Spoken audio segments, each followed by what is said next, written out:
Salutare, prieteni! Bine ne regăsim. Nu uitați, dați un like, un share, un subscribe, da? Clasica introducere. Lăsați un comentariu dacă vreți să discutăm despre ceva anume. N-am mai fost foarte activ în ultima perioadă. Am mai tot lucrat la una alta. Am început să scriu prima carte, dar totul la momentul potrivit.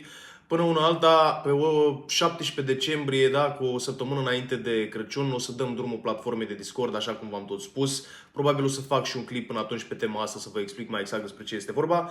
Dar o să-l fac și anunțul public pe TikTok, pe Instagramul meu. Nu uitați, intrați pe Instagram la mine, dați un follow, să fiți la curent cu tot ce se postează. V-am pregătit un podcast cu Ray de la Graybeard Actual. Este unul dintre cei mai buni din punctul meu de vedere ca mod de a interpreta și a expune anumite idei, tot ce ține de partea asta de masculinitate, de setup-ul mental al unui bărbat, natură feminină, natură masculină, dar în principiu cam ceea ce se discută și pe canal aici. Eu l-am descoperit pe el pe TikTok, mi-a plăcut foarte mult, l-am contactat personal și omul a acceptat. Vă las podcastul să-l urmăriți și ne auzim la final să vedem cum vi s-a părut. How you doing, Ray? Where are you from? Because we didn't actually synchronize with the hour. I didn't really understood what time was. Yeah, I wasn't sure how to explain that, so I figured if nothing else, you could look up American Central Time. In America, it's Eastern, Central, Mountain, and Pacific. Okay. So most times you see advertised, let's say in media, on one of the coasts, which is Eastern or Pacific. Oh, okay. So I just know off the top of my head that I'm 6 hours behind London because I have a couple different friends in London we've talked before. I'm guessing Romania is probably 7 or 8 hours. I'm not sure. Yeah, something. What time is it there? Something like that. Right now, 6 p.m.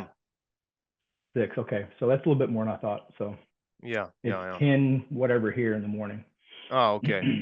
So Ray, I saw your content on TikTok and like randomly, and I watched a couple of your videos, and I thought these guys really know what he's talking about, and I really wanted just to go straight into the subject. When did you first started to just think about all these red pill concepts? How did you basically get into this subject?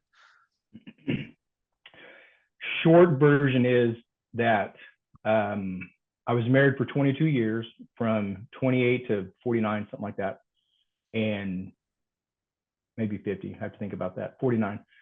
So I did really well. It's not just life, right? I did really well with women from a very early age, and not because I knew what I was doing, but simply it would just happened, and I failed.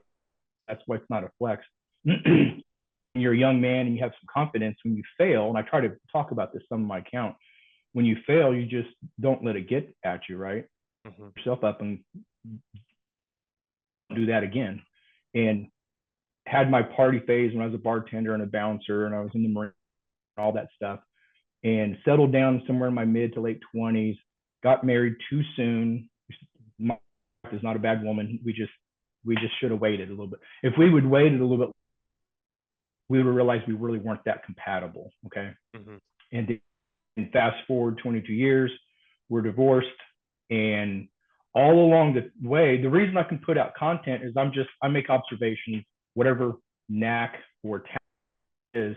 I'm not churched up the way I used to be, but I do some, not as a full-time position, but I was a preacher in church for a while. And I don't know, I just have a way for making observations. So through the period, before I got married as a young man, and it was usually a failures in anything is what really helps us learn. And one of the first things, for an example, that I learned in my early 20s is I was a bartender and I could pull women all day long. It was easy. But whenever I wanted to make a serious girl, every once in a while, a girl that I'd be like, man, she's a keeper, she's whatever. And it wasn't always a total disaster, but she never fell for me the way that other girls. Okay. Right. And so I started to kind of put 2 and 2 together, and I realized I would treat these women differently when I saw them as long-term material. And that changed the dynamic somehow. And they never fell for me. They were never as crazy about me as the women right? And so marriage, et cetera, et cetera. And once I got divorced, I had a year's worth of observations, and then I came across rational male role to Yeah, a I guess lot of that, what he talks about.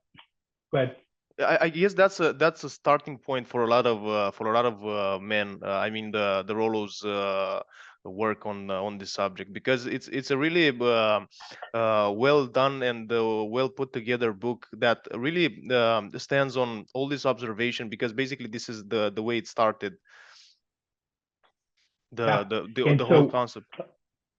well, a lot of his material, he's been doing what he's doing for probably 20 plus years, and he's a really sharp guy.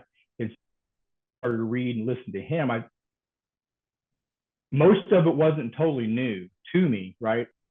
Been doing this so long, and he had so coalesced all these thoughts and observations. It was, light bulbs coming on. I thought, yeah, I've seen that, or yeah, I understand that. And so I went through a few kind of practice TikTok accounts, really posting other people's stuff, just kind of getting a feel for the platform. Got banned. And so here I am now with the platform that I have now, and I just do my own stuff, of course. But all that stems from pre-marriage experience in being good with women and not understanding why, and then being married 22 years, and then post-divorce, discovering Rolo and a modern dating scene and all this. And now I'm just kind of putting all those observations together, I guess you'd say. Do you think that in order for a guy to unplug or to be aware of this the red pill concept, and to just unplug from the matrix, from the blue pill conditioning, do you think that like a precondition for him to go through a breakup, or to go through something like really hits hard on his emotions, or it's basically a bit of experience, like you said before, combined with some breakups, and it's like everything together that helps you get out of this blue pill conditioning? Maybe it's not an absolute necessity that a guy has to have a breakup or some kind of heartbreak or whatever that is. But I think 99% of the time that's what's going to be, because that's how life is in general, right? If you had a job that paid you 6 figures a year, whatever, is really good for you, you have no reason to seek something better. So I'm sure there's a lot of entrepreneurs that made their first million because their last job sucked or they got fired or whatever. So likewise, if you just met the girl of your dreams at 17 years old and she was perfect, and what are you going to learn from that, right? So yeah, it's like I said, the learning experience of being a guy that could get women but never getting the right woman, that forced me to learn, what am I doing differently with this girl versus the other girl. And then marriage, obviously you spend 22 years with the woman, you're going to learn a lot. And then dating in 2020 versus 1998, I mean, obviously that's a very different world, and of course, a different age range. I'm in my late 40s at that point.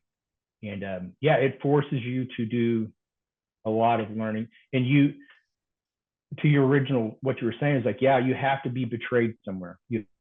Something fail. You have to have somebody do you wrong, or a breakup or whatever, to can start to understand blue pill versus red pill, and what did I do differently. And well, like Rolo says a lot, the red pill isn't about hating women like some people would try to say.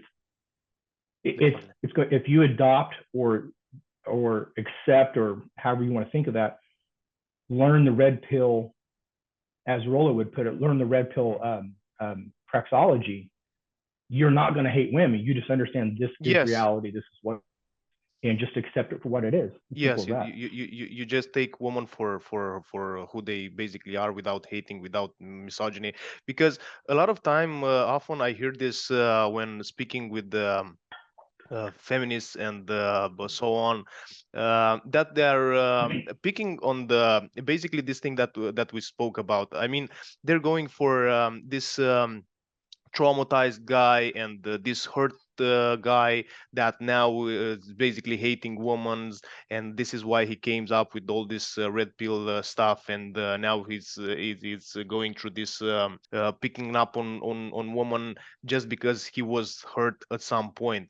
And this is basically one of the most used arguments when I speak to women that come from that feminist side. The phrase they always go to is "Who hurt you?" Yes, basically that one. Yeah. And it's not on their end. It's not calculated out. I don't think most people are that clever, but it's an instinctive thing on their end to try to invalidate your opinion or your views. This learning process we're talking about. Yeah. They're going to invalidate that by saying it's just you being hurt and traumatized, and so therefore your views are not accurate. Women are great, men need help. You know, masculinity is toxic, all this other stuff, and whatever your views are, it's just because somebody hurt you. You need to. Ray, why do you think that most guys get stuck into this blue pill conditioning and they basically can't just break it off? Why do you think it's so hard to just get out from that conditioning? Have you ever heard of the term sheepdog? Men being a sheepdog? Yes. So there's two different things going on. There is a natural instinct in a man to want to be that sheepdog, that warrior, right? There's a lot of instances where men will step in and try to defend a woman that he doesn't even know, doesn't even stop to think about. That's just what he does. And you take that natural protective sheepdog kind of mentality, and then you take the last 50 plus years, at least here in America, of the feminist ideology and everything that's been pushed on us in the last several decades of basically a feminized society. And it's kind of like a Disney movie where we're told to put the woman on the pedestal, make her the celebrity, everything we do is for her, she's the prize, so on and so on. And so the whole gynocentric, right? It's called gynocentric. Yep. Yeah. So it takes the natural instinct of a man that does want to be that protector, that sheepdog, and it kind of that natural tendency we have to be the protector, and it causes. There's also something that they call in psychology the Madonna whore complex. So Madonna being the virgin, kind of thing, and then the whore, no explanation needed. And so a lot of men have trouble seeing women as anything in between. She's either the Virgin Mary or she's a streetwalker. And guys really have a hard time accepting the fact that women are people too. They have desires, good and bad. They have lust. They have all these things. And whatever it is, and whether it's the Disney version that they were fed growing up or something natural, we just want to see our women as pure. They fall in love with the woman, even if she passed, want to put her on some kind of a pedestal and make her pure when she's not. And then, of course, the fact that she's not, it's almost like the man's unrealistic outlook on that is what kind of screws him up later, if that makes sense. Yeah, to the point of why they're blue pill though is, they start off with that sheepdog mentality. Society tells them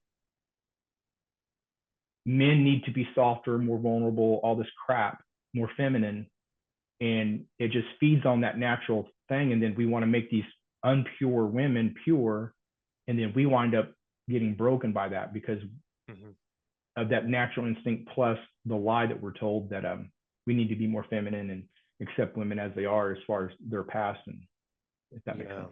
Yes, it makes a lot of sense, and I was thinking that how hard to detect it's for the most guys that they basically serving an agenda with all this attacks, because I saw it also here in Romania, like in the last 4 to 5 years or so, this whole feminist agenda started to really get bigger and bigger. And for what I saw in the States, I feel like, I don't know, I need to ask you this one. I feel like people are starting to understand that it's not working. I mean, the whole propaganda, the whole feminist ideas are just failing, and people are starting to realize it now. This is at least this is how I see it from here. Now in Romania is just at its starting point.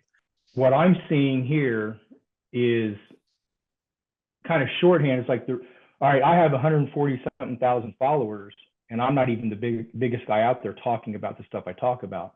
Mm-hmm. And it's not lost on me that, getting to what you just said, if there wasn't all this feminist agenda and people pushing back, nobody would want to watch what I put out. There'd be no need for it, right? And so to the point of what you're saying is there's all this feminist ideology, and people have pushed back and fought against it all along the way. But most people, a vast majority of the population, just accept it. And that's part of what I get into in my content, is that stop accepting the little, small, incremental pushes against us and start pushing back a little bit. So the pushback, like I said, is the fact that some nobody like myself from Indiana can put out content on TikTok, and all of a sudden I've got hundreds of thousands of people and millions of views. Why? Because there's a lot of people out there that are just kind of waking up to this and thinking, wait a minute. You know, one small example, I noticed this 20 years ago. This child, my son, he's just over 21 years old. And we went to this big church at the time, and he's a baby. And a lot of other parents were giving us their old children's books and stuff from their kids. Mm-hmm. And I noticed, we had this stack of kids' books, and almost all of the kids' books, there's been a popular series of kids' books here for 30 or 40 years called the Berenstain Bears. And it's a little cartoon bear family, whatever. Mm-hmm. And in every one of the stories, the dad is an idiot, an absolute fool, right? And in each of these stories, the mom and or some other woman has to come along and save the day because the dad is always messing things up. He was just an utter fool. This is basically I saw that. This is basically what's happening with all these TV shows lately, and Netflix series, and this family series where the father is always like the moron that is never able to do anything, and the woman has to always come up and save the day and just give him the direction, and basically leading the whole relationship dynamics. This is what I basically see from all this Hollywood shows, TV shows, movies, and so on. I mean, so that's a perfect example of the incremental push against us as men. And if people say, hey, that's wrong, there's something wrong with that, most people, even though they're men, if they've not opened their eyes, they say, oh, calm down, it's just a kid's book or whatever TV show, or And so getting back to what you had said about how so many men are blue pill and they can't get out of that, well, they're raised in a sense to put women on a pedestal and to think that perfect and pure no matter what they do. And then from when they're children, their children's books, dad's an idiot. They watch TV, dad's an idiot. Straight white men in particular are fools, and they're bad and they're selfish and there's nothing good about them. So they hit 17, 18. Oh, and add to that, at least in America, I forget that it's a huge number. These guys are growing up without a dad in the house. So no good. It's increasing. It's increasing here also. Yeah, it's increasing here also. And in America, that really picked up speed in the late '60s. And I read a report here recently that the United States, out of however many countries across the globe, we lead the world in single parent homes, right? And this is an American thing. I understand. I've traveled when I was in the Marine Corps, and I see that America is America. Why? Well, because we're the biggest economic machine. We have Apple and Microsoft mm-hmm. and Chevrolet and whatever. And so we kind of lead the way in economics and thus our cultural trends. So whatever bad shit you see happening here, you're going to see it in Romania and other places maybe a few years later. Yeah, and basically so, this is what's happening right now. because Yeah. Romania, I mean, we got out of communism like 30 years ago, and we still, being highly religious country, we still have that. I mean, we used to have it, at least, those old values. I mean, we are a bit of conservators, you know, in this. I don't know if it is the right term, but we used to stick on those values, those traditional values, and now it's everything is changing. I mean, and it's changing like from year to year. I mean, it's highly accelerate the rhythm of the changes that we assist, and you can And see I'm it a in the relationship dynamics. I mean, the divorce rate, it's skyrocketed in the last years. Relationships are down to the floor, and so on, and people really don't understand why.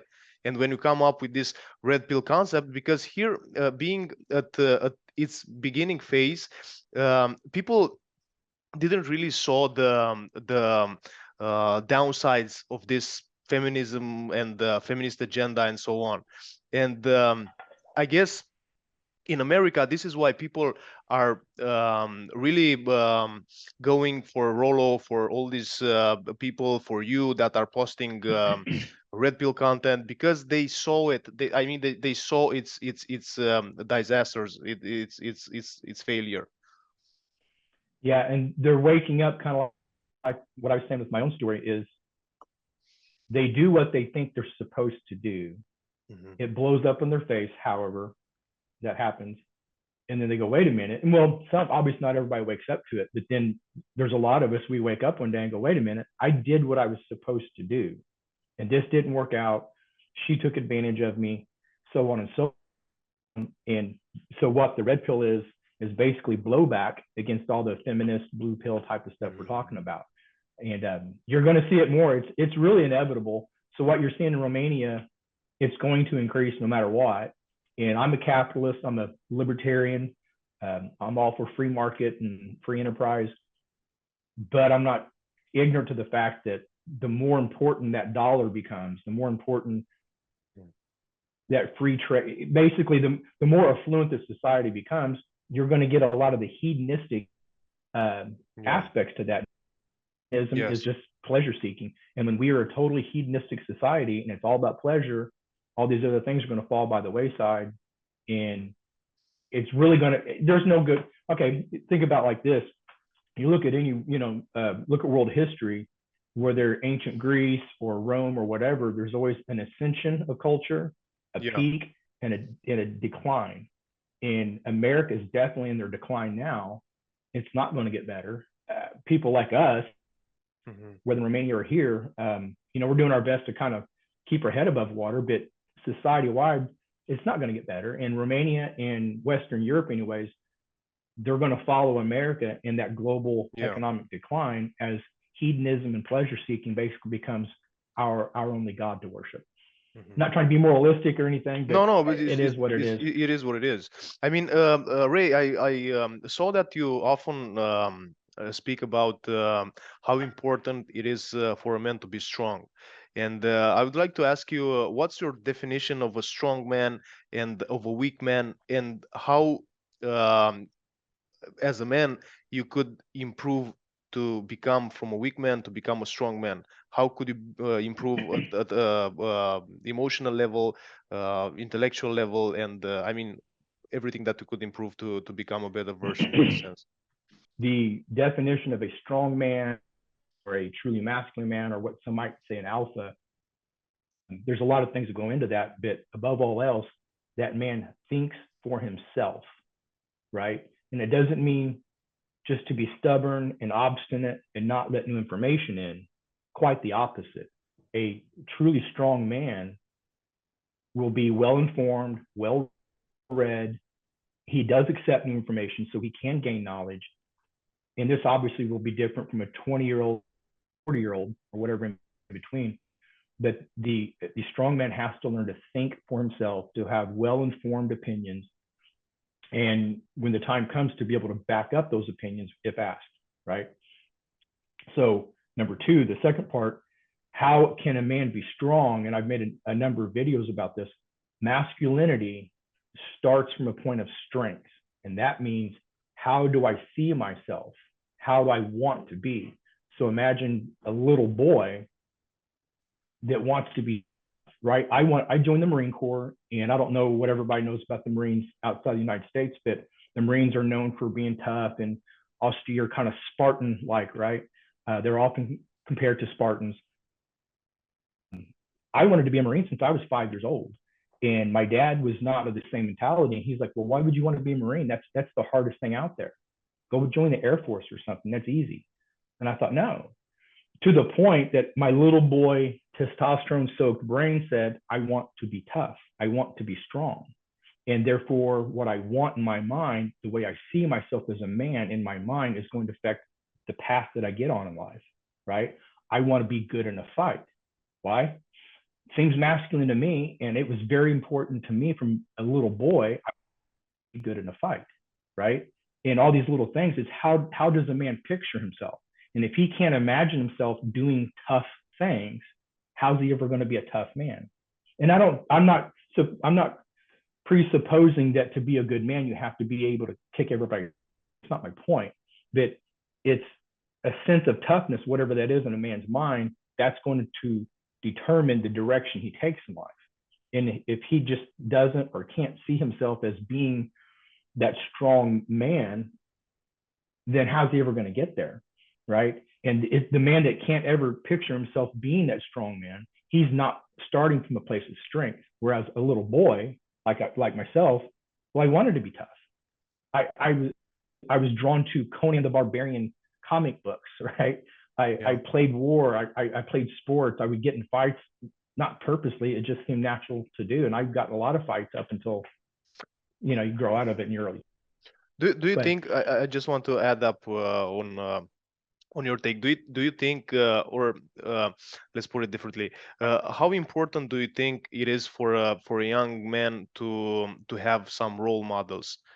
You said something about Conan the Barbarian. I guess each one of us had at the age, somewhere in his early ages, had some role models, and he had some men to look up to, and to just try to reproduce some of their behaviors, and even the appearance and so on. How important do you think it is for a young man to have a role model? It's important. And this gets back to what we were talking about with the children's books, making the dad the fool, and the TV shows, and the dad's always, that's the opposite of that. So I don't know that as a little kid that I had specific people, fictional or real, that I thought, oh, that's a role model. But because I was raised in a traditional home where dad was a manly guy and mom was a traditional mom, I was watching movies on TV with my dad, and it was John Wayne, the Duke. Yeah. Sands of Iwo Jima. And that was the thing. I remember having that conversation as a little boy, watching the Sands of Iwo Jima and John Wayne as a Marine, and telling my dad I want to be a Marine. That was where that conversation came from, is watching that. So is John Wayne a role model? He's a cultural influence, at least, if not a role model. But my life was soaked, let's say, it was immersed in masculine role models, I guess, from John Wayne and Conan the Barbarian in the fictional, to playing sports. And Coach Gene Angle, he's passed away a long time ago now, but he was this guy coached me baseball for years and a couple years in football. And he was just an old school guy. And I just had men in my life like that.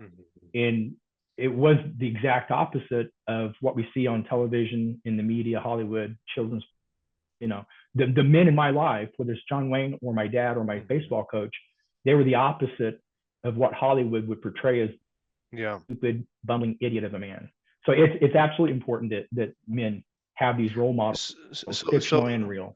So do you think that guys that didn't have, or they don't have father figure, a strong father figure, they are more predisposed to this blue pill conditioning? Absolutely. I know Rollo Tomasi talks about that a lot. That I don't know that I know anybody know any men well enough personally to make this observation real time, but I know it exists. It's real. That a lot of these guys that grow up in single parent homes, just a mom, and the mom runs down the dad, whether he was really that bad of a dad or not. The young boy, the young man grows up hearing about how bad the man is, how bad men are. And they get to a certain age and they say, I'm not going to be like my dad. I'm not going to be like these bad men my single mom was always telling me about. And they get to a place and they try to be this perfect man that their single mom would have described. And they realize they're wrong. They're setting themselves up for disaster. The relationships are awful because they're not in their, I guess what you call their masculine frame. Yeah. And they really wake up to the fact that they came at this whole thing incorrectly because they never had a strong man in their life. And I know, Rollo talks about that with some of the people that call in or send in messages to him, is that these guys are 25 or 45 and they're waking up to the fact that my single mom lied to me, basically. And they had no positive male role models that they could point to. And yeah, they wake up one day to a disaster in their life. Ray, you mentioned the masculine frame, and I wanted to ask you, how do you think is the best possible way to develop a real masculine frame, to maintain the frame? I mean, we spoke about the role models. They sure are very important, but do you think that there are any other ways for men to develop a real strong masculine frame? That probably goes, that goes back to what I said a couple minutes ago, that a strong man needs to be able to think for himself. And when he's able to receive new information and he's well read, he's well informed, his opinions are based on facts and not just feelings, right? And that, again, that'll look different with a young man that's 20 versus 30 or 40. But adjusting for age, that man is thinking for himself and he's independent. So to get to a place where I'm an independent thinker, I'm not going to follow the crowd, I'm not going to just do something because somebody else in society told me I'm supposed to do this.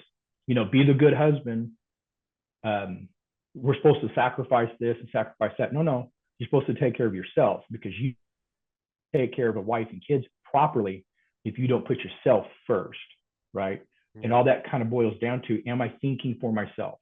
Am I able to make strong, well-informed decisions detached from the media, society, the people around me? Can I make my own decisions, or am I following along? So to get there, it really starts with just, it almost sounds cliche or something, like a motivational speech.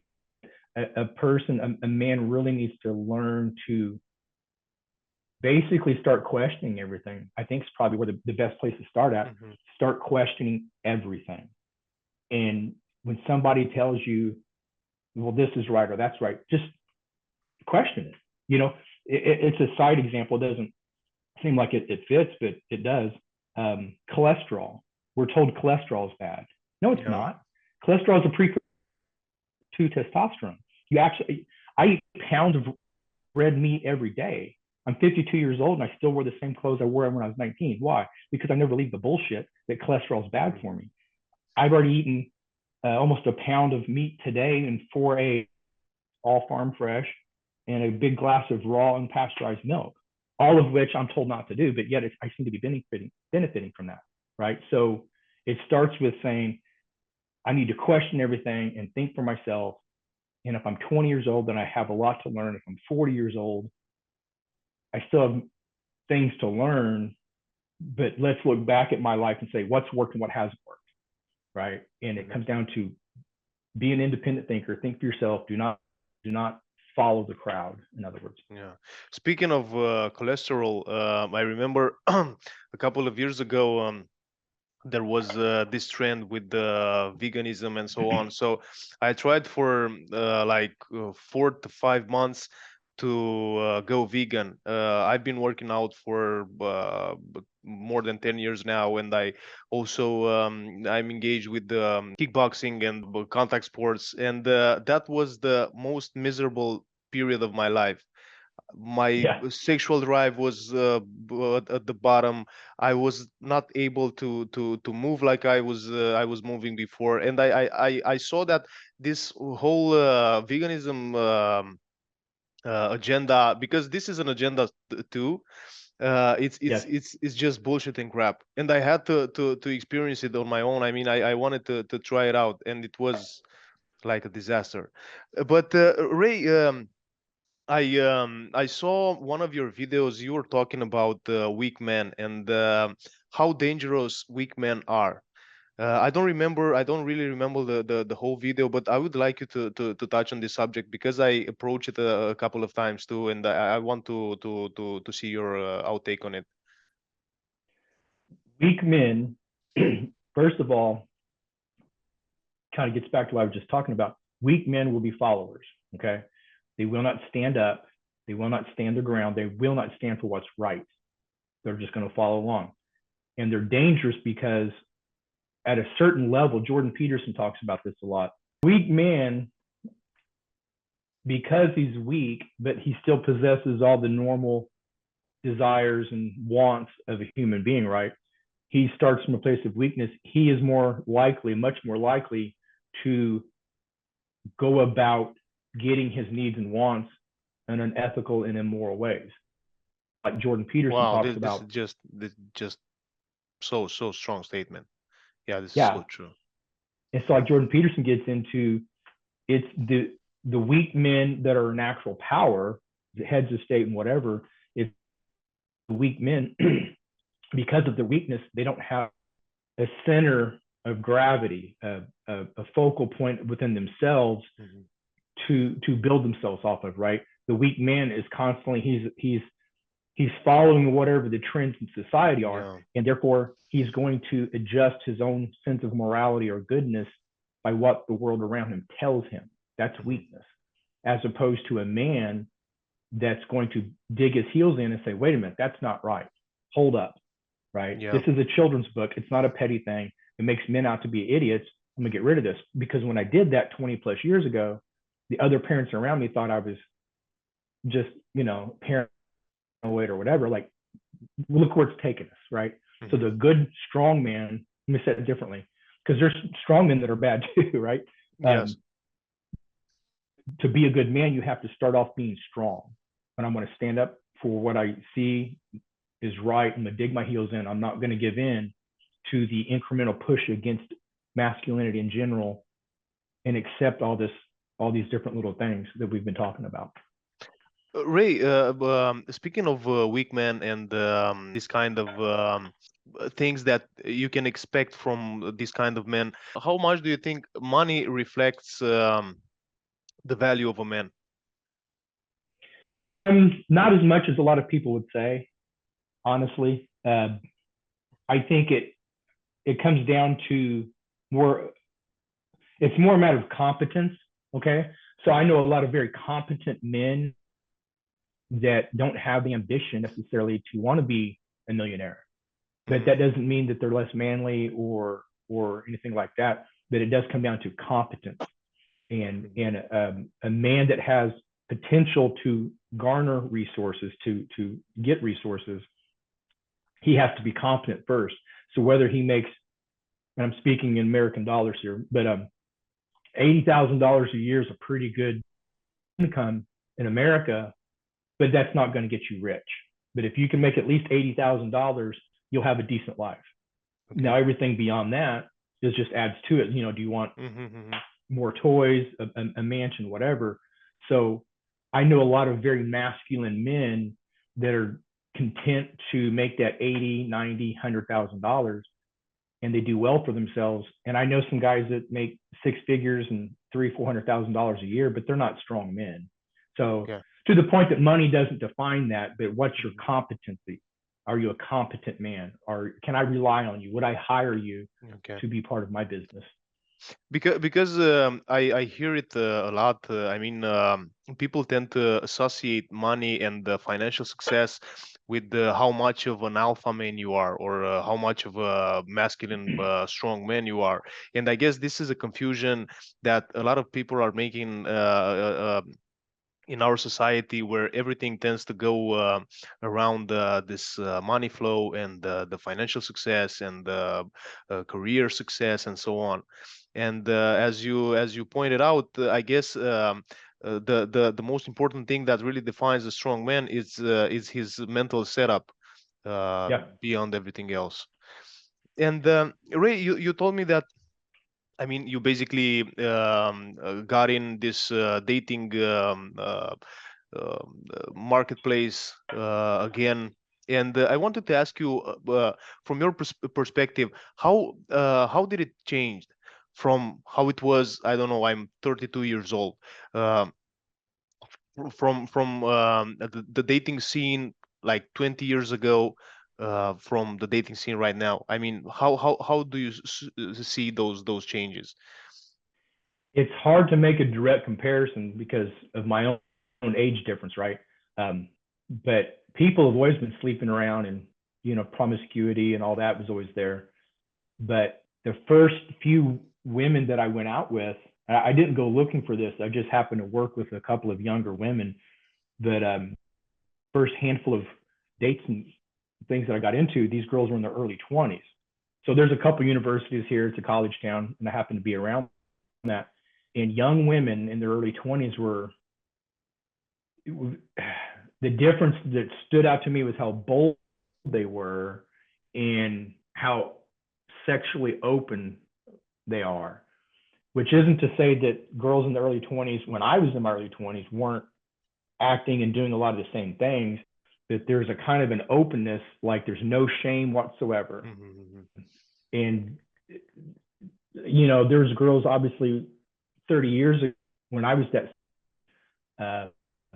act that, in a sense that they were promiscuous, that there was a little bit of decorum, if it means there's a kind of a way you would carry yourself, versus there was a girl, the first 21-year-old I went out with, she was coming on to me. I worked with her, and she got my phone number, and I didn't give it to her. She got my number, and she was sending me videos of herself doing things, if I, to put it nicely. Yeah. And I thought, oh, she's 20. Okay. And I get it. There was probably some bold type women 30 years ago, but I'm just saying as a scope, though, Yeah. I think it's too long of an answer. I apologize. But to sum up what I'm trying to say, though, is there's no shame whatsoever. Mm-hmm. 20, 30 years ago, people were sleeping around, but there was a little bit of shame involved in it, and they would conduct themselves a little more discreetly, I guess you'd say. But now it's like, oh, look, here's a video of me getting myself off. Mm-hmm. What? Yeah. So that's a big difference.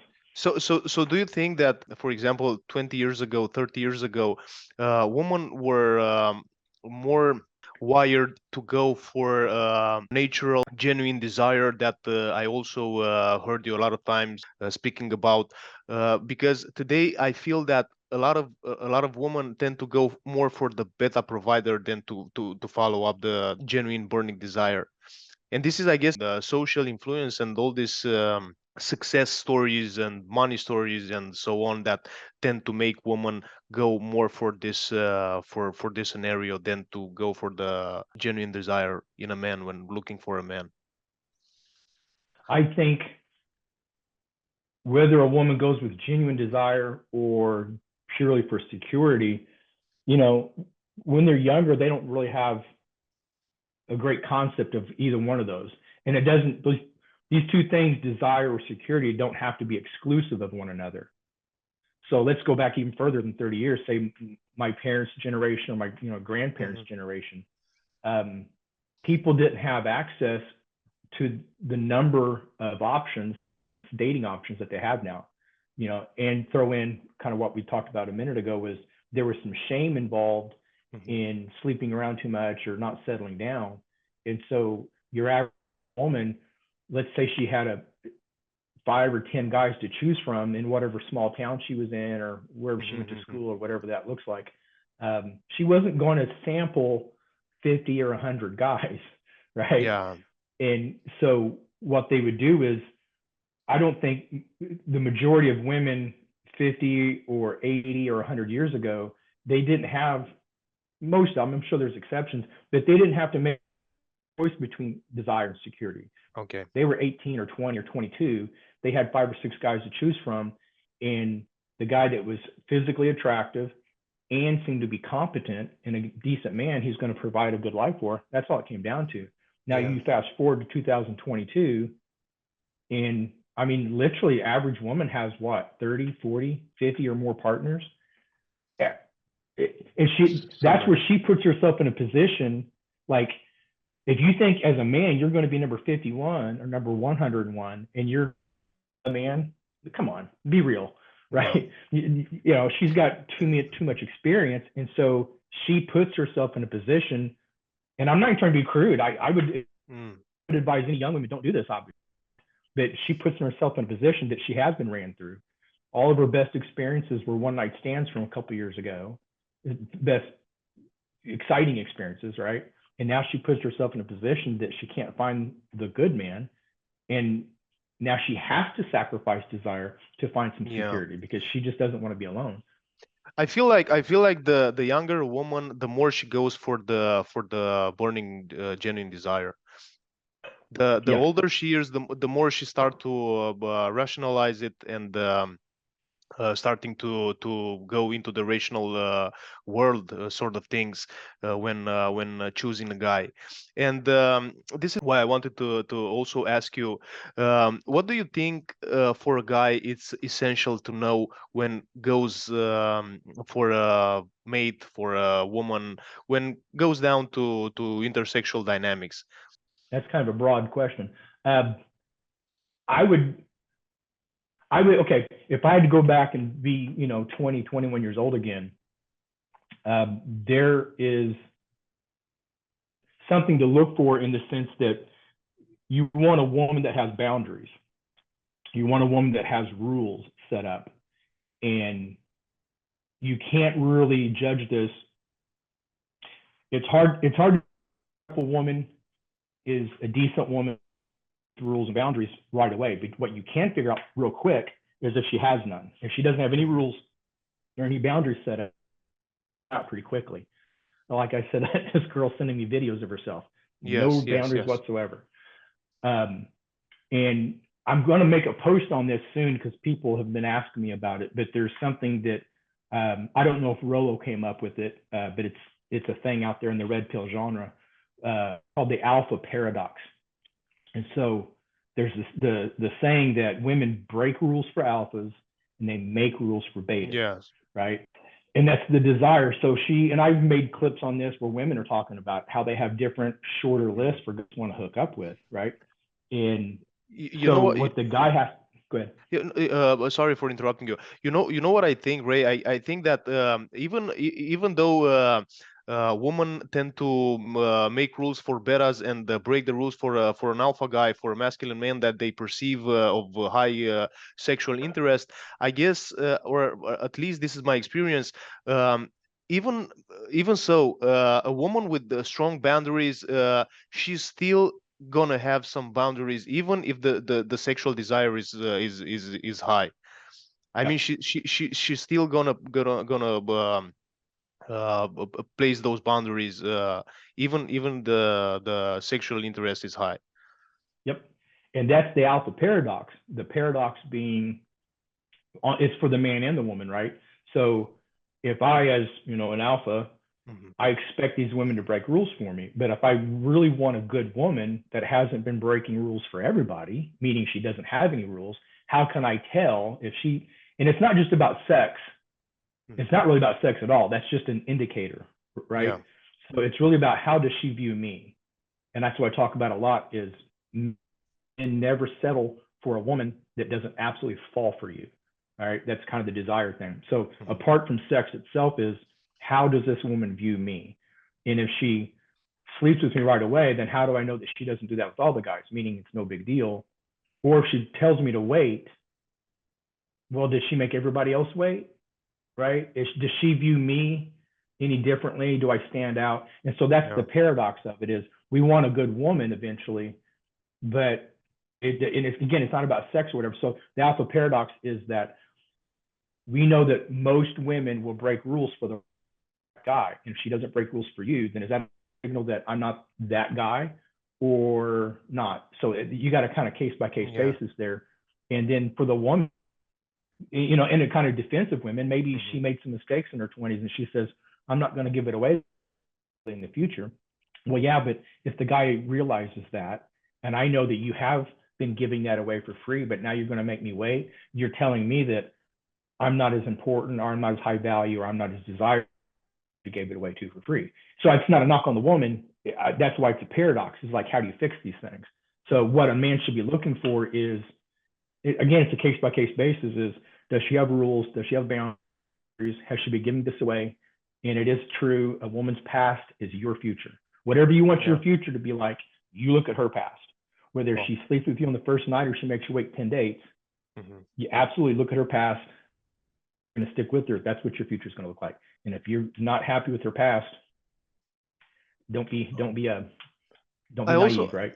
I also believe that a woman's interest, I mean, a woman's real interest in a guy should not be measured only in terms of sexual availability. I mean, a woman can show you high interest without giving her body away in the first night. And I guess this is the small difference, you know, that a lot of guys that are into this red pill zone and this manosphere and so on are missing out on. Because if a woman has strong boundaries, she can also show high interest without giving sex away in the first night or in the second night or so on. I mean, you can see that the interest is there, but she still respects her enough to make you wait. I guess you can see that that in there, in this type of situations. And I've talked a little bit about that. I don't think people pick up on it as much because it doesn't sound as exciting or salacious.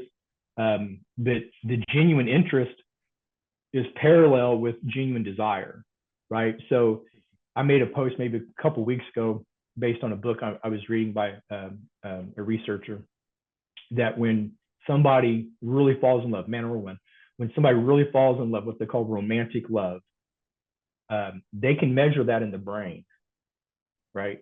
And it shows up on fMRIs, and it shows up in some different hormones in the. In short version is that woman, if she has that genuine desire, she's going to be obsessing somewhat about the man. Well, you can't obsess about somebody through this genuine desire or this romantic love. You can't obsess about somebody and not have that translate into a very deep interest in the person. Okay. And this has come up in a number of my posts, and I get people asking me questions. And some people think it's silly because it involves social media, but we're on social media. So let's use that as an example. If you're dating a woman, let's say you're just 3-4 weeks into it, and you see that she pays other men a lot of attention on social media, but she's not paying attention to you, it's not a silly social media thing. It's just another indicator of interest, right? And I've seen this happen. I've watched this happen before. And 3-4 weeks into this, and she doesn't see anything that I post online. I didn't have this big account at the time, but you know, I post a little bit of this, a little bit of that. She never sees it, but I do know that she never posts from an ex-boyfriend. Well, hold up. That gets into what you're talking about with interest. Are you interested in me? Do you want to know about the little bitty things in my life? Because a lot of women, get back to your original point, there's a lot of women that will like the sex that you can give her and still not be interested. Yes, yeah. Basically, this was the point I was trying to make. And Ray, speaking about these types of behaviors, what would be, at least from your point of view, a couple of red flags before the relationship that a guy has to see in a woman that maybe he's thinking to date for a long-term relationship, and what could be some red flags in a relationship? I mean, after the first period. Well, there's a lot that could be said on that. What I've noticed in the last couple of years, I mean, the ones that you see more common. I mean, well, what I ran into a lot since I've been divorced, maybe partly an age thing, just because I'm a little bit older. What I see a lot is women that have an ex that they can't help but to talk about. right? So number one, why is this guy still in your mind? And what happens, you'll find out a little bit more. They all stick with an ex way too long. It's like, okay, if he was so bad, why'd you stay with him for so long? Okay. And basically it kind of gets into the alpha widow thing is if I hear much talk at all about ex-boyfriends and they can't, and I don't ask, right? Will just come out. In the first 2 or 3 weeks, if I hear a lot of talk about one specific ex-boyfriend, whether it's good or bad, whatever they say, they're not over them. They're just not over them. You know, any talk at all, just no. I'm not gonna walk in somebody else's shadow. I'm not gonna do that. And you know, guys, anybody listen to this? You know, look up alpha widow. What about male friends? What about male friends? How do you see it? A woman that she has she has close male friends. I mean, we're guys, and women really push back on this, and I know some guys do as well, but we can't really be platonic with a female. We're not. Even if we don't have conscious thoughts of wanting to have sex with the woman, the average guy will sleep with just, I mean, everything aside, let's say he's single and whatever, the average guy will sleep with quite a wide range of women. And I think most guys understand this, that if I have a female friend, I don't have to be thinking about sex with her, but right time, right place, couple drinks, she gets flirty, we're going to have sex, right? You know what? I guess that no guy wants to be friend with the woman he don't wants to sleep with. Exactly.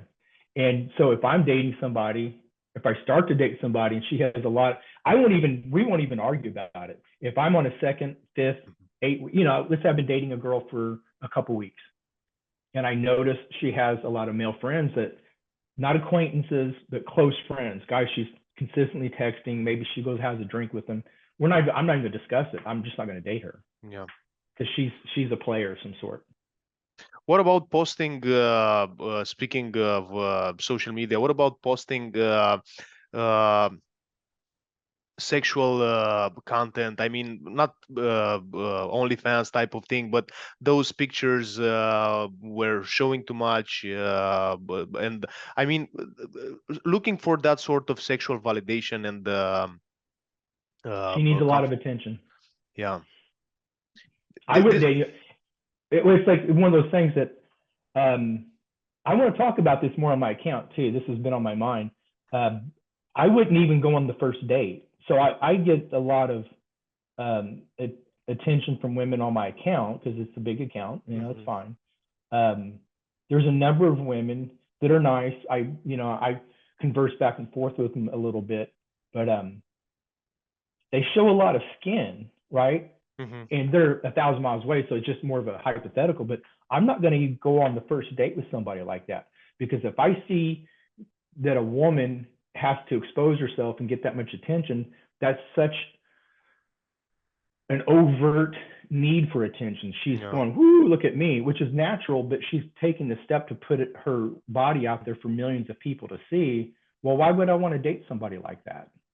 You know, if you're that in need of validation and attention, I'm not even the first date. And right?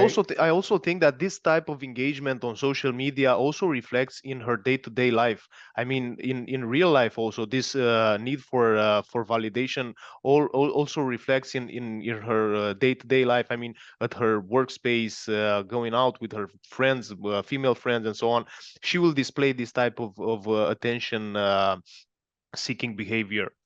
If we can see it, I mean, if you can see it on social media, I guess you can see it also in real life too, from her.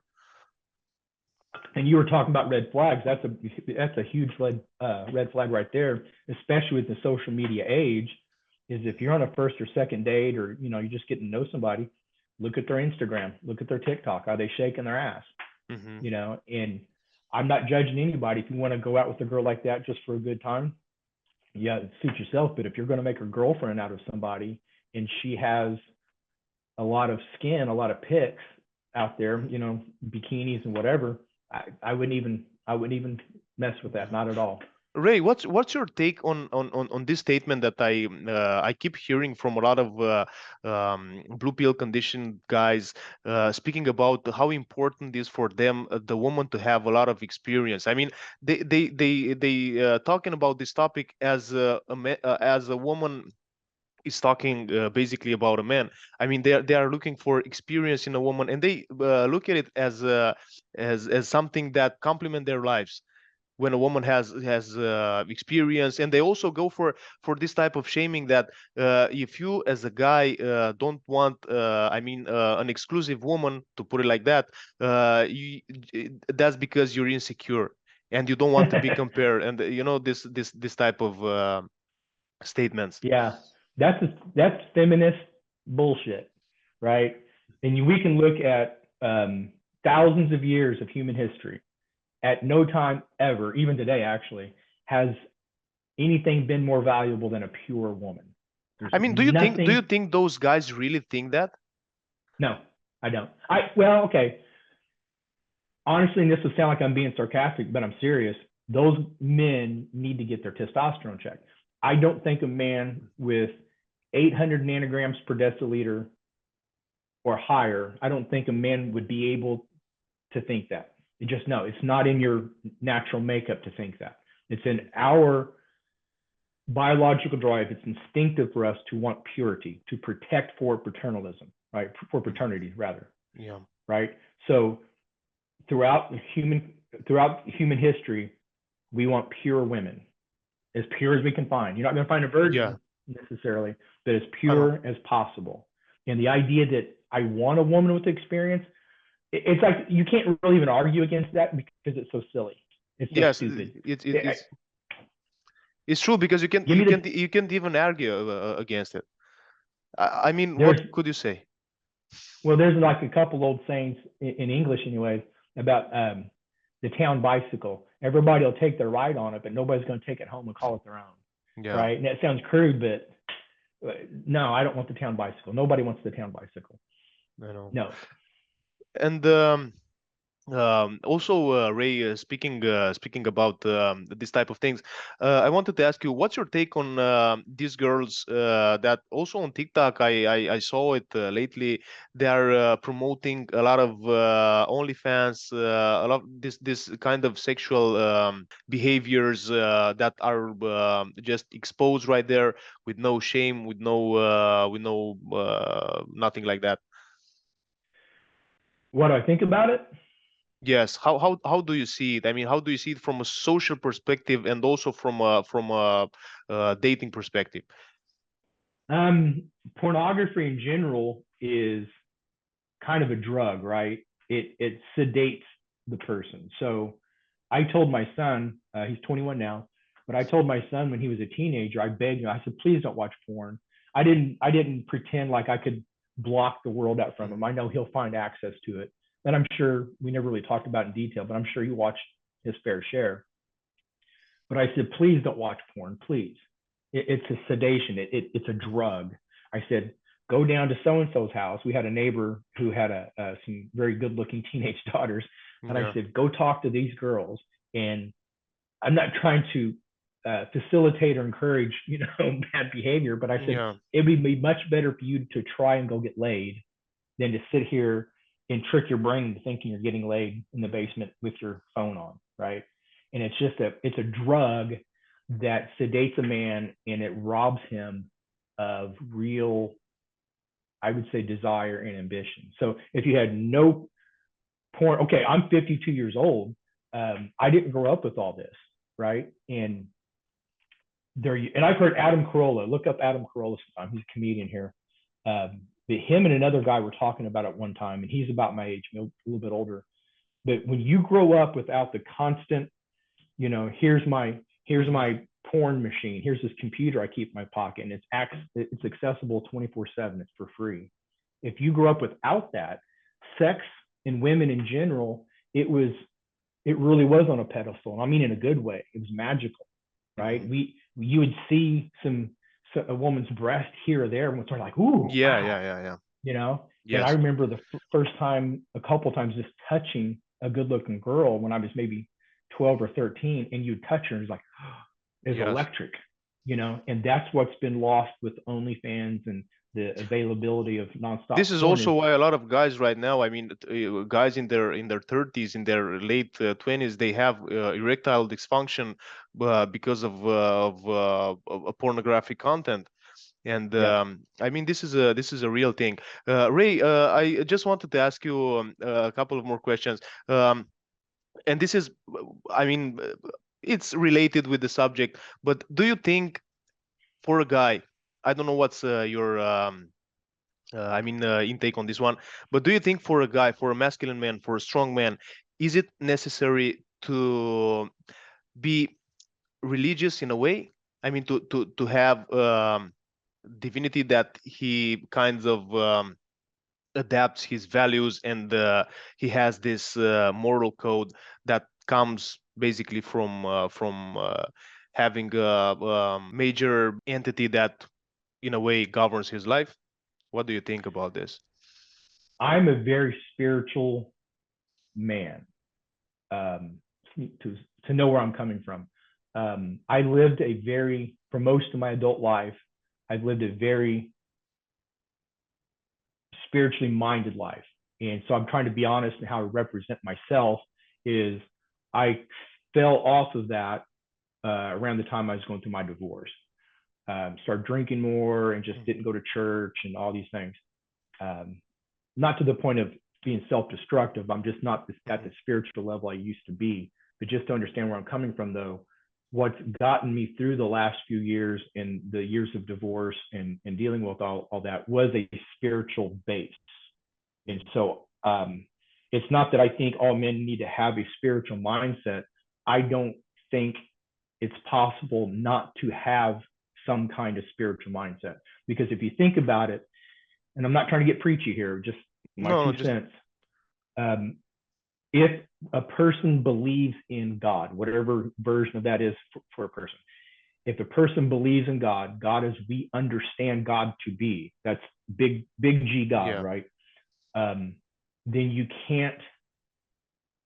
understand that there is a God, then there can't technically be any kind of mindset that isn't spiritual. Maybe it's anti-religious, that's still a spirit, right? Or maybe it's pro-God, that's a spiritual thing. So spirituality can be dark or light. It can be good or bad. But I don't think anybody out there can technically be divorced from the spiritual, if that makes sense. So I embrace the Christian Bible. I'm a Christian. Me too. I'm not as spiritual as I used to be in practice, but it is my spiritual grounding, my foundation that has gotten me through the last few years. I'm asking you this because I'm also a spiritual person, and I'm also Christian, and I think that religion and God in particular adds a lot on a man's character. Yes, I really believe that. And also, Ray, I have 2 more questions for you. What do you plan with the Graybeard community? What do you plan to do? How do you see yourself? I mean, do you have any plans with this red pill content? Because as I told you before at the beginning, I really like your content. I mean, it's something fresh. It's something that adds to everything that's in the manosphere right now. And well, I appreciate you saying that. The funny thing is I did all this on a whim. At other people were saying, hey, you need to make content. A few practice accounts, I guess you'd call it, like I said earlier. And then I started doing my own content, and it took off pretty quickly. If you look back at one of the viral videos that I have, it's me just telling bartending stories. And that was like my 2nd or 3rd video. So yes, I guess that was the first video of yours that I saw. Yeah, that was just maybe 3rd or 4th video, just barely got started. So I've not had any time, to my point I'm getting at, there was no time of figuring out what I wanted to do. It was within a week of having the account, it just takes off. And so I thought, oh, I guess I have something here. Let's try to see what this will do. I published a few articles, magazine articles years ago, and I didn't really follow up on it at the time. I had other things going on. And like are I you mentioned, planning on are you planning on writing maybe a PDF, maybe a course, maybe something? yeah, I've spent last night and the night before kind of catching up on my writing, but my main goal is to turn all this into a book. Okay. I like writing. I have a natural knack for it. Like I said, I've Mhm. published a few articles, and TikTok is very fragile. Obviously, I Yeah. get videos taken down every once in a while for no good reason. Yes, I Um, know, I know. and so right now, TikTok to me is just, it's useful. It's getting a follower, a base. It gets my Mhm. name out there. And I'm just trying to protect that and not get canceled before I can publish a book Yes, yes. and send people to other platforms so I'm not dependent on one platform.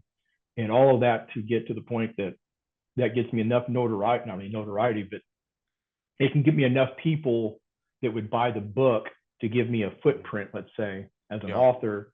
And then after that, if I can start to build on that, on the authorship, then if TikTok wants to permanently cancel me or whatever, then I'm not as beholden to them for any kind of success. So all of this Yeah. is really meant to get to the point where I can write the book. I have a website. I haven't published anything yet. I get a lot of people, men and women actually, contacting me through various platforms. They want, I guess you call it counseling, advice, Yeah. whatever. So ultimately, I want to set up, hope to do this after the new year, that through the website, I'm going to do something where I need to charge for it, and I Yeah. don't want to spend a lot of money on it, but this takes up so much of my time. I have to be able to Yes. I have to be able to afford to do that. Yeah. So maybe, I'm not sure exactly how I'm going to do it, but set up some kind of paywall where, Mhm. you know, $5 a month, $10 a month, whatever that is, get into this community, and Yeah. then I'll have a separate phone line and we can talk and do a lot of Yeah. the stuff that I'm already doing. But Yeah. but mainly is the authorship, and then set up something through the website where we could have a community and Yeah. kind of support each other. And Ray, the last question, do you have any, I don't know, book recommendations and something that the people that are going to watch this podcast could use to just step up their game and put their life together? And Well, in no certain order, but I'll say this one first because we've already mentioned a couple of times. yeah. Rollo Tomasi, of course, The Rational Male. That's a game changer, especially for people that have not thought anything about. I hate to even say red pill necessarily, because all the red pill is, and as far as Rollo, his work goes, it's really just reality. Yeah. This is reality. This is how Basically, it yes. works. Basically, yes. Yeah. So it's not even a red pill thing. It's like, read Rollo Tomasi's Rational Male to see things clearly. Robert Greene's 48 Laws of Power, of course, that's kind of a go-to for a lot of people. Jack Donovan, The Way of Men. Yeah. And then this sounds kind of unrelated, and I don't hear a lot of red pill guys talk about it, but read Shop Class as Soulcraft. I'm blanking on the guy's name right now. Matthew. I'll send it to you later. Yeah. But Okay. Shop Class is Soulcraft. It's not a red pill book. It talks about the loss of competency and skill in an industrialized society. So Okay. you and I, 100 years ago, would have had some kind of craft or skill. We would know how to make something. Yeah. And now most guys like us don't know how to make anything. We just know how to type on the computer. And there's a lot to get into. I won't try to explain that, but Shop Class and Soulcraft is a really good book. Matthew Crawford's his name. Matthew Crawford. Oh, okay. Ray, as I told you, I have one more question. I was thinking about it. What are I don't know, you mentioned some book titles. What are your favorite I don't know, let's call them red pill content creators on YouTube, on these platforms? Honestly, I don't watch as much as people might think, considering Okay. the content I put out. The only one that I've really digested a lot of his work on YouTube and his books is Rollo Tomasi. I can't think of the other guy's name right now. Rich Cooper, do you like him? Yeah, Rich Cooper. That's what I was trying to think of. Yeah. Rich Cooper, if you had to have two, and that's actually the only two that I've really paid any attention to, is a lot of Rollo Tomasi and a little bit of Rich Cooper. They're both fine. It'll be kind of dependent on a guy's personality. So Rollo is more of a little bit of a thinker. Obviously, Cooper's an intelligent guy, but he's not as cerebral, I guess you'd say. He kind of gets more to the. Whereas Rollo is going to he's going to take some deep dive into psychology and really kind of get next level stuff, which is why some people kind of get bored with that. So either or, I would point somebody to Rollo or Rich Cooper. Yeah. And Ray, where can people find you on TikTok?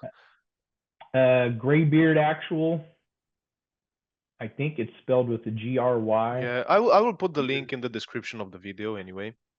Yeah, and then I have my link tree. If you go to the bio page there on TikTok, I have a link tree there. I have a YouTube channel that's doing okay. I have an Instagram account that's doing all right. I have a Twitter account, and I've not actually tweeted yet. I'm still kind of a newbie overall to social media. So now that Elon has kind of freed up the free speech on Twitter, I think I might give that a spin. But all that's on my link tree. It's probably the best place. Okay, I will attach the links in the description of the video. And Ray, I want to thank you for accepting the invitation on the podcast. And I want to wish you the very best luck with the project and all the plans that you have in this community. And I really appreciate your work. And I guess I mean it's really valuable content that you're putting out there. I appreciate that. I appreciate what you just said and having me on. And I don't remember if I mentioned it yet, but this is my first international podcast, so that's cool. Yeah, thanks a lot, man, and have a great weekend ahead. All right, man. See you. See you. Sper că v-a plăcut podcastul. Ați văzut că Ray are un mod așa foarte profund de a analiza lucrurile și vine cu nuanța asta, da?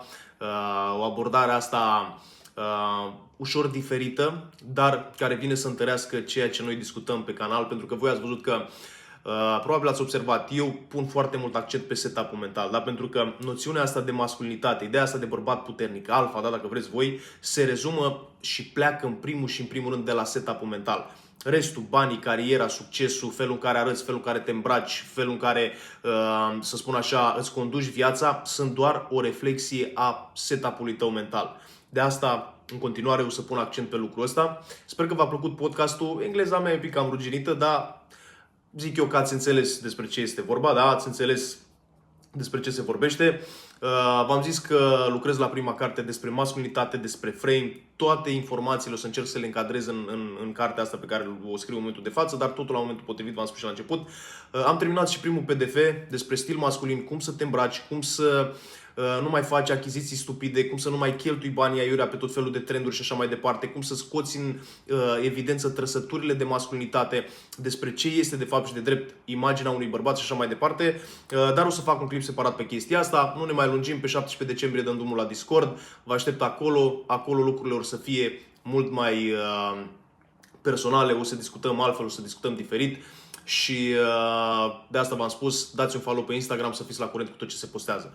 O zi bună, aveți grijă de voi, lăsați un comentariu să-mi spuneți cum vi s-a părut și ca paranteză așa, să știți că în momentul de față mai sunt în discuții cu câțiva creatori de conținut mari de peste oceane pe care vreau să vi aduc, la fel, să vă livrez cea mai bună informație să puteți să faceți upgrade-ul ăsta, da?